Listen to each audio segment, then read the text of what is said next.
¿Cómo les va, hermano? ¿Cómo andan? ¿Bien? Quería poner un poco nervioso a Walter. Entonces, todos sabemos cuando pasan estas cosas. El orador no sabe el tema. ¿Qué trajo? Bueno, vamos a terminar con la carta, ustedes, yo no, pero ustedes van a terminar con la carta de 1 Juan, capítulo 5. Por las dudas, ¿no? Yo quiero aclarar esto, seguro ustedes ya lo saben, pero ¿de qué Juan está hablando acá? ¿De Juan? No Juan el Bautista. ¿Quién escribió la carta? Juan, el hermano de Jacobo, hijos de Zebedeo, cuya madre se llamaba María, que era prima de la madre del Señor Jesucristo. Por lo tanto, Juan era primo hermano del Señor. Entonces, este hombre, este siervo de Dios, aquel apóstol que estuvo tan cerca del Señor y bueno, ustedes han visto que el tema fundamental de esta carta es el amor. El amor que tanto necesitamos en nuestras vidas para que realmente seamos bendecidos y podamos bendecir a otros. Así que bueno, ya llegando a los últimos versículos, vamos a arrancar desde el versículo 11. Esperen que voy a buscar los lentes.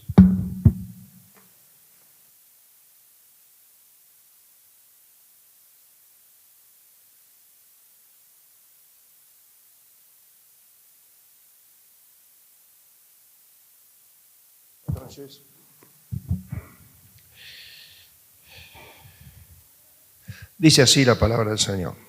Y este es el testimonio que Dios nos ha dado vida eterna, y esta vida está en su Hijo. El que tiene al Hijo, por lo tanto, es una conclusión, dice el que tiene al Hijo, entonces tiene la vida. El que no tiene al Hijo de Dios, no tiene la vida.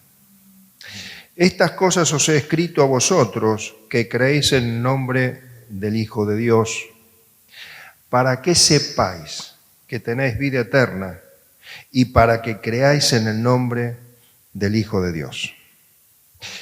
Y esta es la confianza que tenemos en Él, que si pedimos alguna cosa conforme a su voluntad, Él nos oye. Y si sabemos que Él nos oye en cualquier cosa que pidamos, sabemos que tenemos las peticiones que le hayamos hecho. Si alguno viera a su hermano cometer pecado que no sea de muerte, pedirá y Dios le dará vida.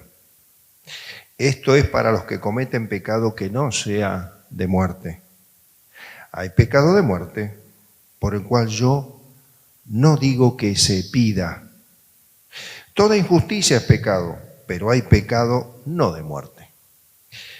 Sabemos que todo aquel que ha nacido de Dios no practica el pecado, pues aquel que fue engendrado por Dios le guarda y el maligno no le toca.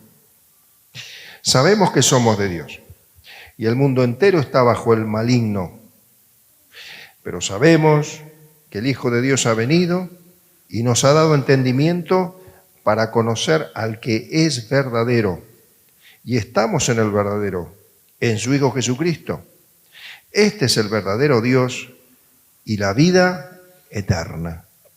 Hijitos, guardaos de los ídolos. Amén. Y así termina esta hermosa carta de este apóstol, el apóstol Juan. Comienza el versículo 11 diciendo que Dios ha testificado que nos quiere dar vida eterna. Y uno dice, ¿por qué? Bueno, porque evidentemente el ser humano perdió la vida eterna. Dios creó a Adán y Eva con vida eterna en el Edén. Pero sin embargo, cuando entra el pecado en la humanidad, esa vida eterna se terminó y comenzó el envejecimiento y comenzó la muerte. Pero acá es algo maravilloso, porque todo el tema de Dios es darnos vida eterna.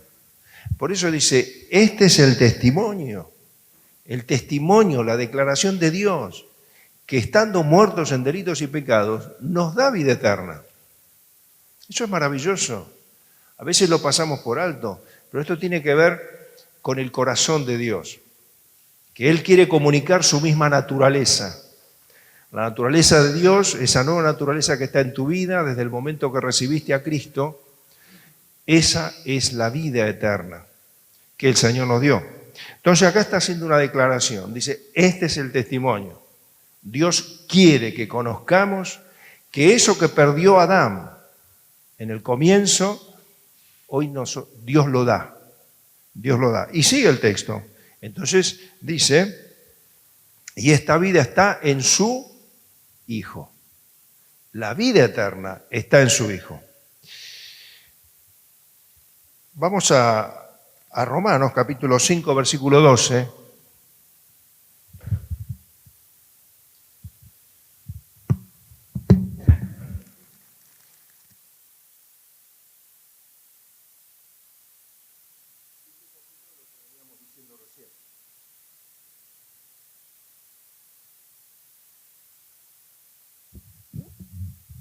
Dice así, por tanto, como el pecado entró en el mundo por un hombre, y por el pecado la muerte, nosotros siempre que hablamos de muerte tiene que ver con la separación.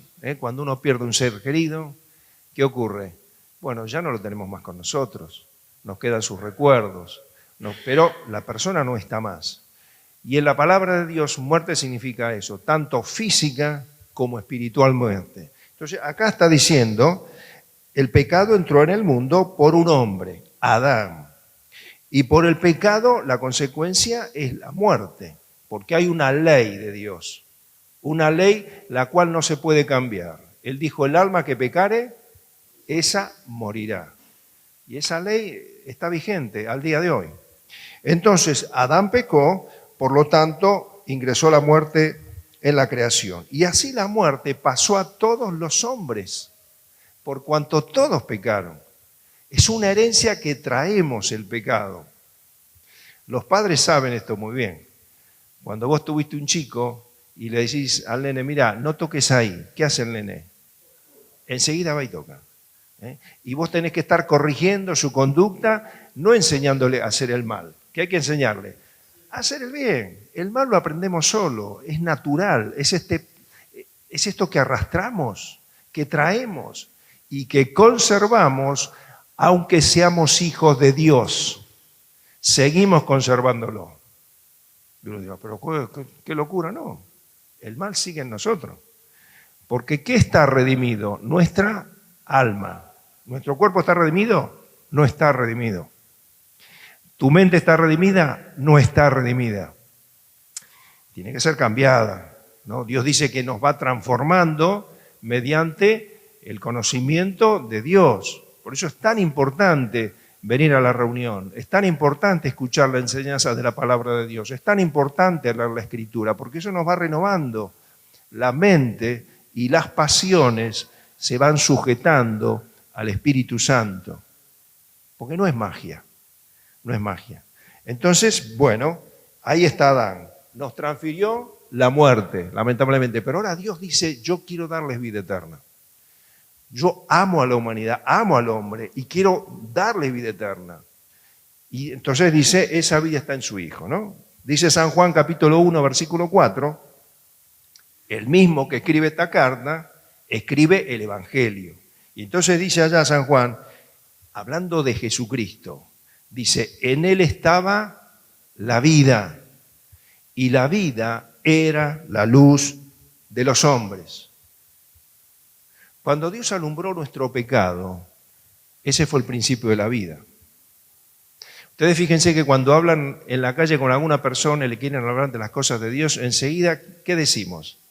Bueno, pero yo no soy tan malo, mirá que yo tengo la familia, trabajo, ¿no? Es difícil ser consciente de nuestro pecado. Y aún a los hijos de Dios nos cuesta eso. Por lo tanto, juzgamos muy distintos los errores en los otros que en nosotros. ¿No es así? En nosotros los toleramos. Pero vaya a ser que, bueno, lo pongo a Walter, ¿no? Porque ya nos conocemos, pero vaya a ser cosa que él me haga algo a mí. No, él... No. Pero escuchame una cosa. Yo agrando más los defectos en él que en mí. Y eso está mal. No debe ser así. No debe ser así. Cuando la luz del Señor entra en tu vida, y cuanto más cerca estamos del Señor, conocemos más nuestra miseria. Ustedes recuerdan a Job, cómo termina el capítulo 42 de Job. Job era un hombre justo y recto, dicho por Dios. Sin embargo, llegó un momento de su vida, después de haberse justificado un montón de cosas, por qué le pasaban todo esto, Dios lo humilló tanto que dijo, me arrepiento en... ¿Y de qué tenía que arrepentir? En polvo y ceniza, en que hablaba lo que no entendía. Cuando estamos más cerca de Dios, la luz de Jesús, como pasó en este caso y como dice el Señor, dice, la vida era la luz de los hombres. No va a haber vida sin reconocimiento de pecado. Es imposible. Como tampoco hay comunión sin reconocimiento de pecado, ¿no? La comunión es la vida de la iglesia, ¿no? Y es muy frecuente que eso nos falte. Entonces dice, en Él estaba la vida. Dios puso la vida eterna en Jesucristo.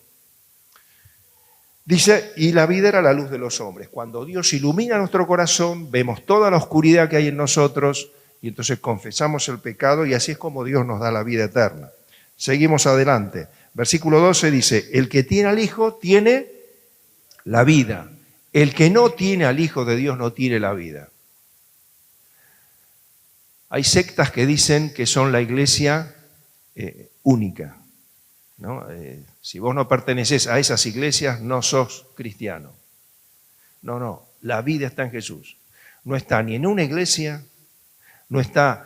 Vos podés estar asistiendo acá a las reuniones desde chico, viniste incluso, no sé, a tomar ministerios. Pero si no tenés al Señor en tu vida, no tenés la vida eterna. Por eso es importante revisarse la vida y decir, Señor, yo soy tu hijo. Porque la condición para tener la vida eterna es tener a Cristo en nuestra vida, tenerlo a Él, haber tenido un encuentro personal con Él. En un momento de tu vida, arrepentirte de tus pecados, ser consciente de la maldad que hay en nosotros, que no somos buenos, que si algo recibimos es por gracia de Dios.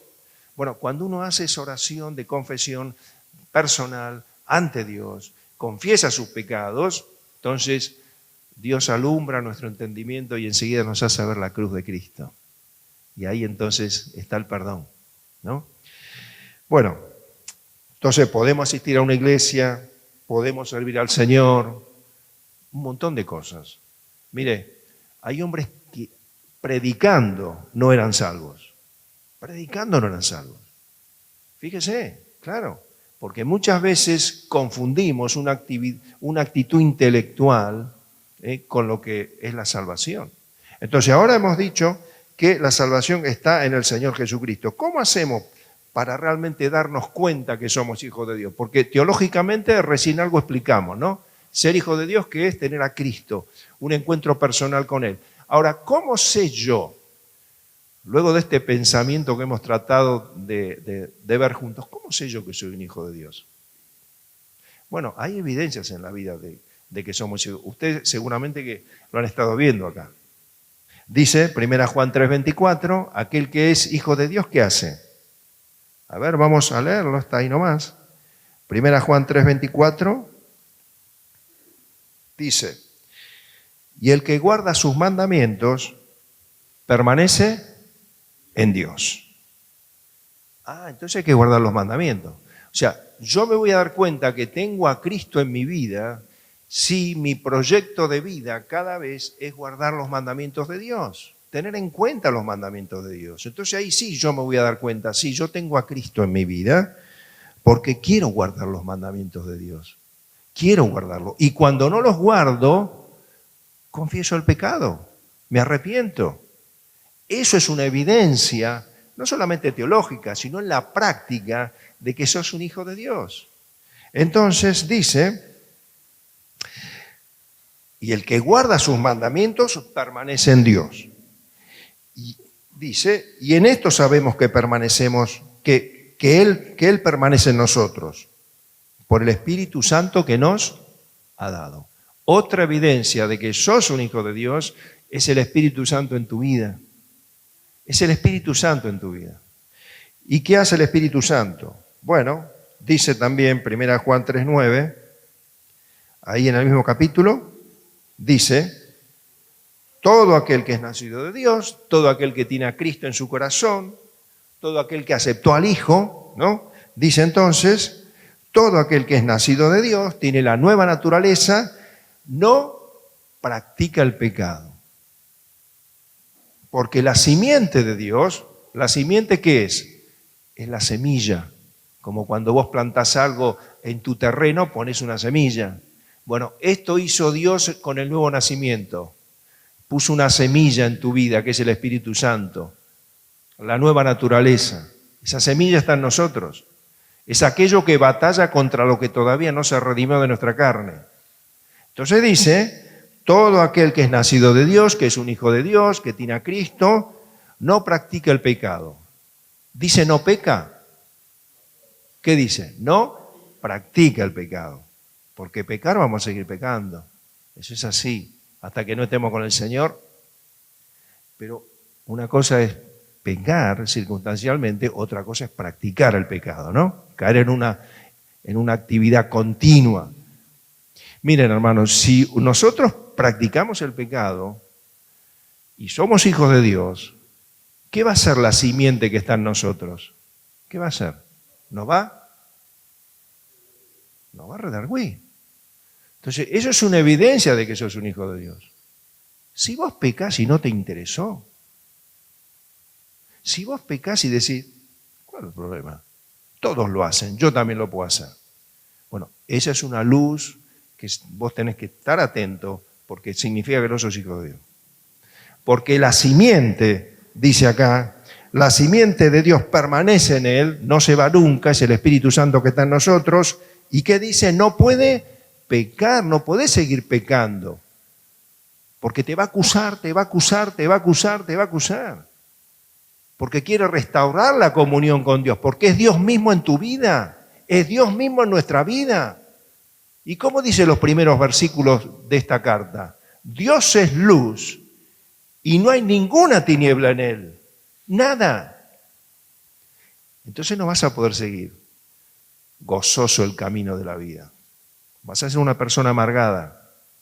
Y si te apartaste del Señor y estás pecando, cuando estés apartado, vas a decir, yo tendría que estar en la iglesia hoy, mira, y estoy acá, embarrándome con el pecado. Si yo soy un hijo de Dios, debería pasar eso. Yo estoy acá con esta gente y los hermanos se están reuniendo, están sirviendo al Señor y yo estoy acá perdiendo el tiempo. ¿Quién trae ese recuerdo? Es el Espíritu Santo. Claro, es la bondad de Dios, es la bondad, el amor de Dios. Porque el Espíritu Santo nos destruye, nos apaga, nos deja ciegos, el pecado. Bien, seguimos. Entonces, no dijimos, guarda los mandamientos, no practica el pecado. ¿Y qué más dice? 3.14.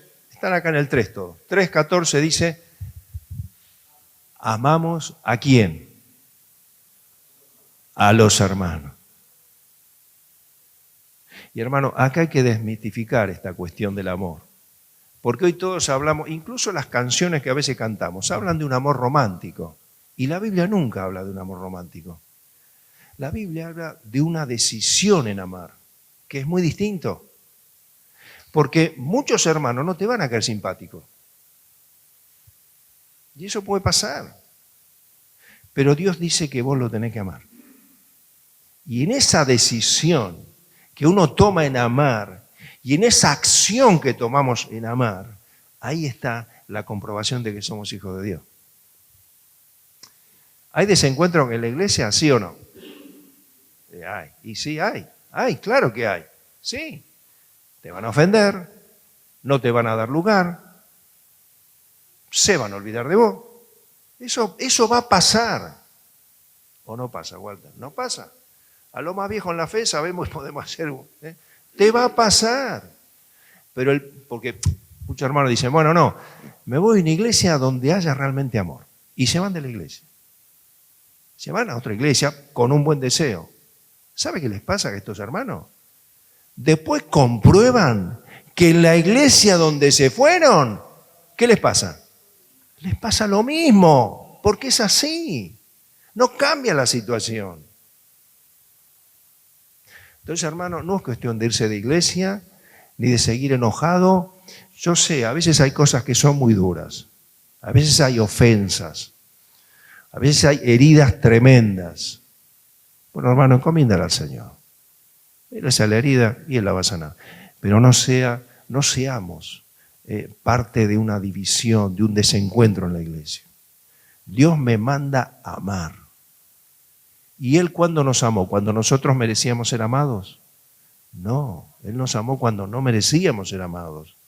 Por lo tanto, yo tengo que pedirle a Dios. En esta carta también dice, ¿no? Capítulo 4 dice, amados, amémonos unos a otros, porque el amor ¿de quién es? Es de Dios. Y si yo tengo el amor de Dios en mi corazón, debiera tenerlo, debo amar por lo menos un cachito parecido a Él. No digo que sea fácil, porque uno dice, pero vos hablás porque te llenás la boca, pero vos no sabés lo que me hicieron. Bueno, hermano, ya sé, pero el amor es un mandamiento. Y dice, es una de las evidencias que somos hijos de Dios, en que amamos a los hermanos. Bien, entonces, de esa manera nosotros comprobamos que somos hijos de Dios. Después vamos al tema de las oraciones. Vamos ahí y seguimos acá, terminando, y dice versículo 14, y esta es la confianza que tenemos en Él, que si pedimos alguna cosa, conforme a su voluntad, Él nos oye. Y si sabemos que Él nos oye en cualquier cosa, pero tenemos que leer el versículo que está adelante, no cualquier cosa que se nos ocurra. Claro, está esto, está unido. No bueno, podemos pedir cualquier cosa. No, el versículo anterior dice conforme a su voluntad. Entonces, si sabemos que Él nos oye en cualquier cosa que pidamos según su voluntad, sabemos que tenemos las peticiones que le hayamos hecho. ¿Cuál es la diferencia? Que probablemente yo lo quiera hoy y Dios me diga, no, espera un cachito, persevera más en la oración. Puede ser que sea el tiempo el problema, y a veces nos pasa. Pedimos cosas conforme a la voluntad de Dios, puede ser que Dios nos responda, porque tiene un tiempo de madurez para que maduremos, para que crezcamos, para que esperemos. Y a veces es eso, estamos pidiendo la voluntad de Dios, pero Dios parece que no responde. No, es el tiempo que le está esperando, si esa es la voluntad de Dios. Entonces, el problema en estos dos textos, ¿cuál es? La voluntad de Dios. No es un problema, pero el punto está en saber pedir en la voluntad de Dios, ¿no? Y no en nuestra voluntad. Estás necesitando un trabajo, estás necesitando sanación, estás con un problema en tu familia, con tus hijos, con una situación, con un conflicto, y vos no sabés cuál es la voluntad de Dios, ni yo tampoco sé cuál es la voluntad de Dios. ¿En dónde descubrimos la voluntad de Dios? En la Biblia, la palabra de Dios. ¿En qué otro lugar descubrimos la voluntad de Dios? Yo sé que ya lo saben, pero vamos a leerlo. Romanos 8, 26 al 27. 8, 26 al 27. Walter nos dice la palabra de Dios, pero claro que sí. Ahí está todo el consejo de Dios. 8, 26 al 27, ustedes ya lo saben. El punto está en conocer la voluntad de Dios, ¿no? Entonces, uno es la palabra de Dios, y acá dice, y de igual manera, el Espíritu, la simiente que está en nosotros, nos ayuda en nuestra debilidad. La debilidad que todos tenemos es saber cuál es la voluntad de Dios. Así tengas un montón de años en la cosa de Dios, así empieces hoy la vida cristiana, siempre nuestro problema va a ser conocer la voluntad de Dios. Entonces dice, es nuestra debilidad. Pues, ¿qué hemos de pedir como conviene? No lo sabemos. Por lo tanto, lo que la voluntad de Dios tiene para nosotros siempre es lo que nos conviene. Siempre. Siempre. Esto dice el texto. Siempre la voluntad de Dios que nosotros pidamos en su voluntad, siempre Él nos va a dar lo que nos conviene. Siempre. Entonces dice, no sabemos lo que nos conviene, pero el Espíritu mismo intercede por nosotros con gemidos indecibles. Mas el que escudriña los corazones sabe cuál es la intención del Espíritu. ¿Quién es el que escudriña los corazones? Dios. Y Él conoce, sabe perfectamente lo que hay en tu corazón, las preocupaciones, las ansiedades, los afanes, porque la respuesta no llega, porque no sabes si estás pidiendo la voluntad de Dios, porque estás pasando una enfermedad, porque estás solo en un hospital, por la situación que vos estés pasando. Dios la conoce porque Él escudriña el corazón. Vos podés ir con un problema a un anciano o a un hermano y vos le contás y vos decís, sí, pero él me escucha y chao. Después él se va a la casa y yo sigo con el problema, ¿no? Sí, y bueno, lógico, porque somos seres humanos. Y el anciano, el pastor, hace todo lo que más puede, te escucha, pero él ya después se va a la casa, orará por vos, pero el problema lo seguís teniendo vos. Vos. Y cuando te acostás en la almohada, y sigue, ¿no? Sigue y sigue. Pero el Espíritu Santo es el que escudriña tu corazón. Y es aquel que mira en tu dolor, en tu aflicción y en tu angustia. Porque el corazón conoce la amargura de su alma y extraño no se entrometerá en ella. Lo dice Proverbio. El corazón conoce la amargura de su alma. ¿Podemos experimentar lo que significa una persona que está con una enfermedad terminal en un hospital y la vamos a visitar? No, no podemos. ¿Podés experimentar vos el dolor que puede sentir una madre que perdió a su bebé en un accidente? No. No, hermano, no es así. Pero Dios sí lo sabe. Dios sí lo sabe. Y Él es aquel que conoce la aflicción del corazón. Y como dice acá, intercede el Espíritu Santo. Y entonces, también la otra obra del Espíritu Santo es convencernos a nosotros de esperar lo que Dios nos quiere dar, ¿no? Porque a veces nos pasa eso. El Espíritu Santo está en nuestra vida. ¿Y qué trabajo tiene que Él? Interceder. ¿No? Interceder, comunicarnos, darnos paz, ¿no? Por eso uno de los remedios para el afán y la ansiedad, ¿qué es? Es la oración. Cuando uno vuelca el corazón delante de Dios. Y Dios sabe, ni aun la persona que está más cerca tuya te puede entender, pero Dios sabe y Dios conoce, porque Él es el experimentado en quebranto. Nadie como Él padeció y es aquel que intercede por nosotros. Y esto lo tenemos que recordar siempre, siempre, porque es una gran verdad. Entonces, ¿qué vamos a pedir a Dios? Bueno, oraciones en su voluntad. ¿Qué podemos pedir a Dios? Bueno, cuando estamos en tribulación, en problemas, hay que pedir a Dios sabiduría. Santiago 1, 5 al 6, después si quieren lo pueden leer. Sabiduría, sabiduría de lo alto. Los creyentes no vivimos como los demás.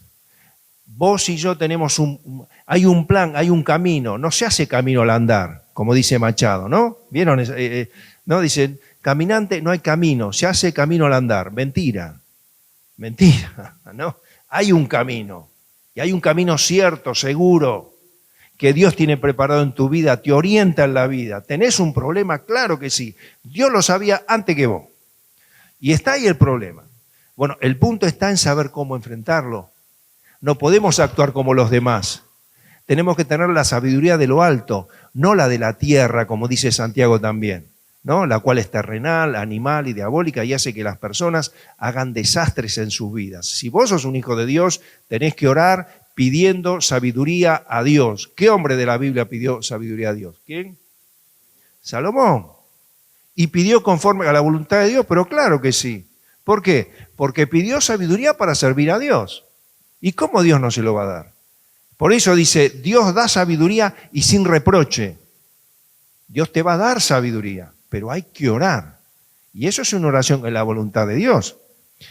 Hay que orar en la voluntad de Dios confesando el pecado. No hay que guardarse el pecado, hay que confesarlo. Eso es estar orando en la voluntad de Dios. No dejar pasar la mugre en nuestra vida, a veces nos pasa. Y bueno, y los pecados se van, ¿no? Hay que confesarlo, no importa, en un momento levantá tu corazón. Señor, no sé, me parece que ofendí a fulano. Bueno, si fue así, habla con fulano y si no, bueno, ya está. Pero no dejemos juntar el pecado en nuestra vida, porque eso nos apaga, eso nos hace inútiles. Entonces, bueno, otra oración es la voluntad de Dios. Otra oración que acá se está diciendo, bueno, podemos hablar, oración en la voluntad de Dios para sanar, sí, hay que orar por nuestras enfermedades, claro que sí. Pero a veces Dios cura y a veces Dios no sana. Eso es así, porque Él sabe lo que nos conviene. Que lo podamos explicar es otra cosa, ¿no? Quizás no podemos explicar por qué Dios nos sanó y por qué Dios permitió la enfermedad para toda la vida. Quizás eso no lo vamos a poder explicar. Y quizás vamos a poder decir, mira, no lo sé, pero yo sé que cuando esté con el Señor lo voy a entender. Porque la voluntad de Dios no siempre se entiende acá en la tierra. Lo que Dios hace, muchas cosas que Dios hace, la vamos a entender cuando estemos con Él. Si no, seríamos Dios. Y no somos Dios. Muchas cosas las vamos a entender cuando estemos con Él. A veces Dios sana y a veces Dios no sana. A veces Dios permite que un hermano se enferme joven, ¿no? Está lleno de salud, se enferma joven y arrastra una enfermedad toda su vida. Y pasó. Y bueno, eso Dios lo sabe. ¿Ustedes recuerdan el apóstol Pablo tenía una enfermedad? Sí. ¿Él tuvo un aguijón en la carne? Sí. ¿Él tenía el don de sanidad? Sí. ¿Él sanaba a otros? Sí. Pero él no se pudo sanar a sí mismo ni Dios lo sanó. Y Dios lo dejó con la enfermedad toda su vida. Es así. ¿Cuál era el problema de Pablo? ¿Cuál era el posible problema de Pablo si Dios no le dejaba el aguijón? ¿Recuerdan? La soberbia. La soberbia. Dice, para que esas visiones que tuve yo en el tercer cielo, dice, no me exaltasen sobremanera, Dios me dio un aguijón en mi carne, del cual pedí 3 veces que me lo quite a Dios. Sin embargo, el Señor le dijo, no te lo voy a quitar. ¿Pablo no era un hombre fiel? Era un hombre fiel. ¿Servía al Señor? Servía al Señor. ¿Estaba comprometido con su causa? Estaba comprometido con su causa. Sin embargo, Dios permitió que sea enfermo. Y así fue hasta que se fue de este mundo. Por eso, hermano, a veces no entendemos por qué Dios permite que ciertos hermanos, como dice el libro de Eclesiastés, le pasen cosas como a justos. Y hay impíos que les pasan cosas, justos que le pasan cosas como a impíos. Y hay impíos que le pasan cosas como justos. Usted ve hombres que son pecadores, que nunca se acuerdan de Dios, terminan viejitos, terminan bien, sanos, ¿no? No pasa así. Y hay hombres fieles, mujeres fieles, sin embargo terminan en otra situación. Eso Dios lo permite. Así que, bueno, perdónenme que me extendí acá. Bueno, seguimos entonces.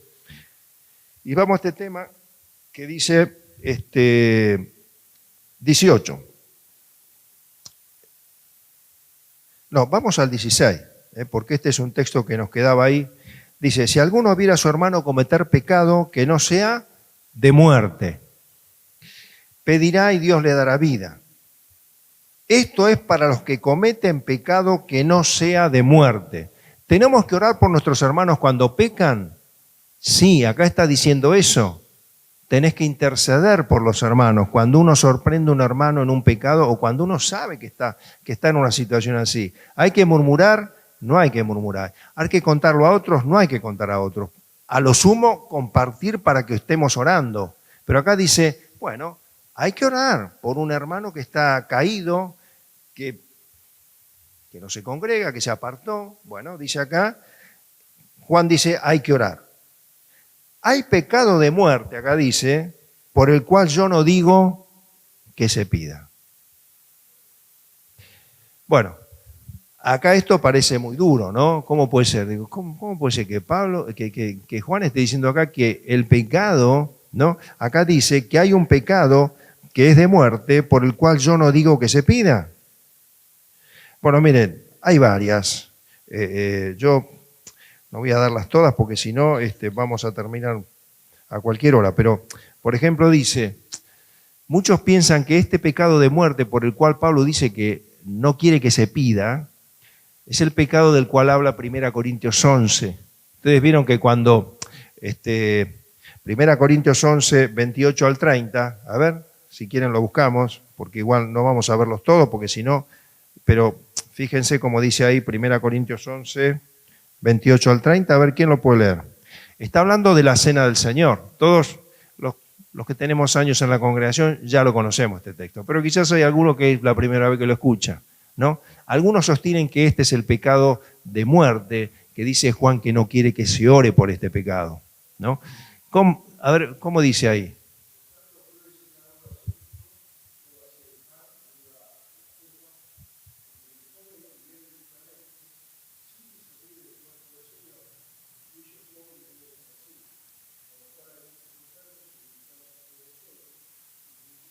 Duermen. Esto es el acto de la cena del Señor. Cuando nos reunimos a compartir la cena del Señor, ¿qué hacemos? Tomamos el pan, ¿no?, en figura del cuerpo del Señor, tomamos el vino en figura de la sangre. ¿Qué hay que hacer antes de participar de los símbolos?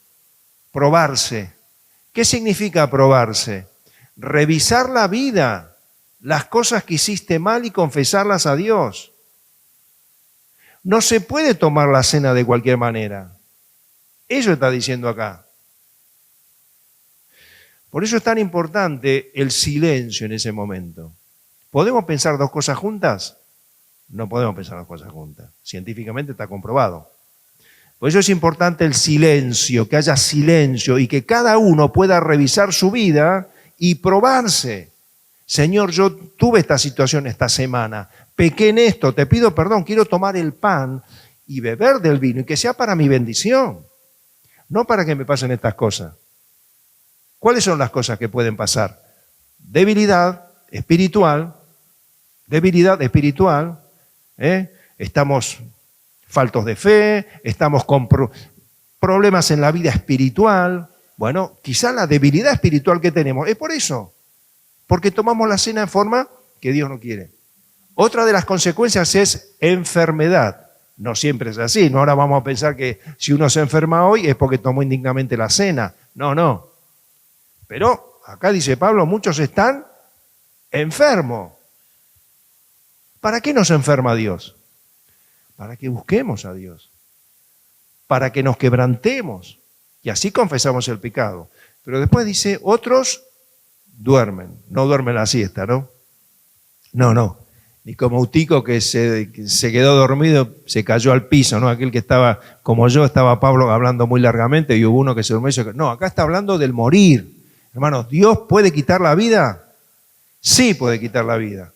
Y quizás ustedes, o quizás en donde yo me congrego, digan, mirá, Guillermo partió la presencia del Señor, qué hombre fiel, cómo Él nos enseñó, qué bien, ¿no?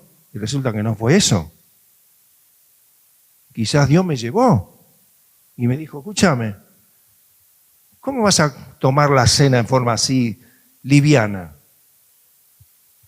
Es importante. Entonces muchos dicen que por este pecado no hay que orar. Algunos sostienen eso. Después otros dicen, el cristiano que en un momento de pasión cometió un crimen, un homicidio. Bueno, porque se cifran allí donde habla Dios a Noé, capítulo 9, versículo 6, dice, el que derramare sangre del hombre, por el hombre su sangre será derramada, ¿no? Que no es por la ley esto Dios lo estableció con Noé, ¿no? ¿Por qué? Bueno, porque el hombre es hecho a imagen de Dios, ¿no? Entonces un cristiano que comete un homicidio, uno dice, mira, no podemos orar para que Dios lo libre de la pena de muerte, porque es la consecuencia propia de lo que hizo. Bueno, no sabemos, ¿no? Son cosas... Bueno, después el pecado imperdonable, la blasfemia contra el Espíritu Santo. ¿Qué es la blasfemia contra el Espíritu Santo? Bueno, el Señor lo explicó. Cuando el Señor estaba haciendo milagros y echando fuera demonios, los discípulos, ¿qué dijeron? Por el diablo está echando demonios. Y eso fue una blasfemia, porque estaban acusándolo al Señor de que era parte contra el con el diablo. Claro. Ahora, muchos dicen que ahora es imposible cometer ese pecado de muerte, ¿no? Porque el Señor le dijo, todo pecado será perdonado, pero aquel que blasfeme contra el Espíritu Santo nunca será perdonado. El Señor lo dijo. Pero muchos suponen que este no es el pecado de muerte porque no está el Señor Jesucristo presente. El Señor era lleno del Espíritu Santo. Bueno, y terminamos entonces con el que posiblemente algunos dicen que es el pecado de muerte, es aquel que escucha la palabra de Dios, intelectualmente la acepta, que está en Hebreos capítulo 6, después si ustedes quieren lo pueden registrar, y ahí está hablando de aquel hombre, aquella mujer que están en la casa de Dios, aceptan la verdad de Dios intelectualmente, pero después se vuelven atrás, Y claro, claro, entonces dice, y participaron de la bendición de la comunión. ¿Pero qué pasó? Luego blasfemaron contra Dios. Y esos son los apóstatas, aquellos que se vuelven contra Dios. Bueno, esos ya están alejados de todo poder en el cual uno pueda pedir, según Juan. Algunos dicen que es eso. Bueno, seguimos adelante, hermano. Dice entonces, 18, y ya terminamos. Sabemos que todo aquel que ha nacido de Dios no practica el pecado, pues aquel que fue engendrado por Dios, 18, porque aquel que fue engendrado por Dios le guarda y el maligno no le toca. Ya vimos el tema de la práctica del pecado, pero acá está hablando que el maligno no le toca. Y eso es muy importante, hermano, saber que el diablo no puede tocar nuestra vida si no es con el permiso de Dios. Cuando Pedro está ahí con el Señor y el Señor le advierte lo que iba a venir, le dice, Simón, Simón, el diablo os ha pedido. El diablo os ha pedido.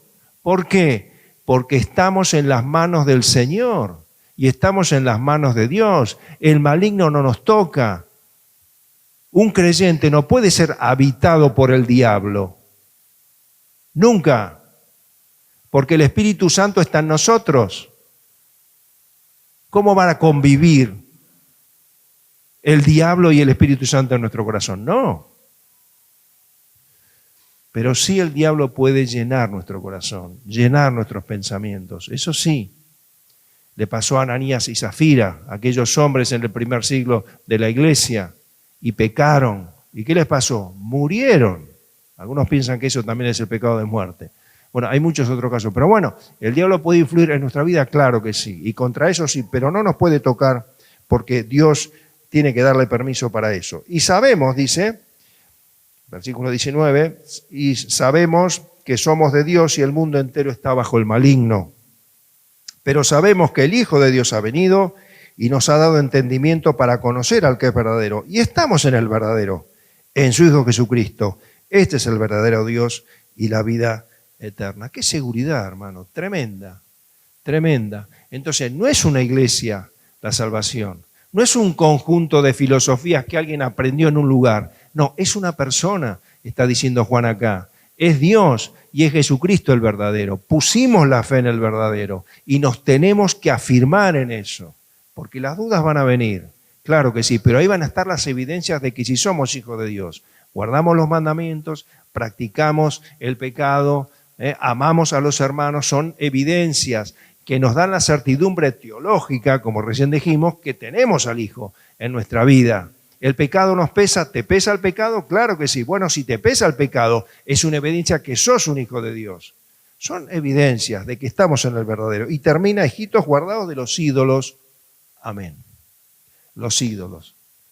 No, qué cosa, ¿no? Uno dice, hoy no tenemos ídolos, ¿no? Como en aquel tiempo que eran imágenes, ¿no? Que pero bueno, nosotros tratamos de que no, acá no hay, ¿no?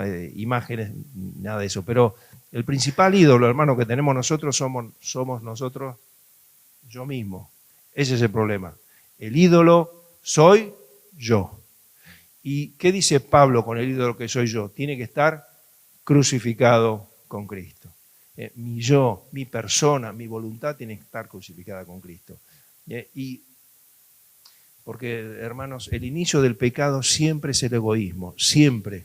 Queremos vivir nosotros, pecamos porque optamos por nosotros, es eso. Y el pecado contamina al pueblo de Dios y afecta a la comunión. Bueno, terminamos con una oración.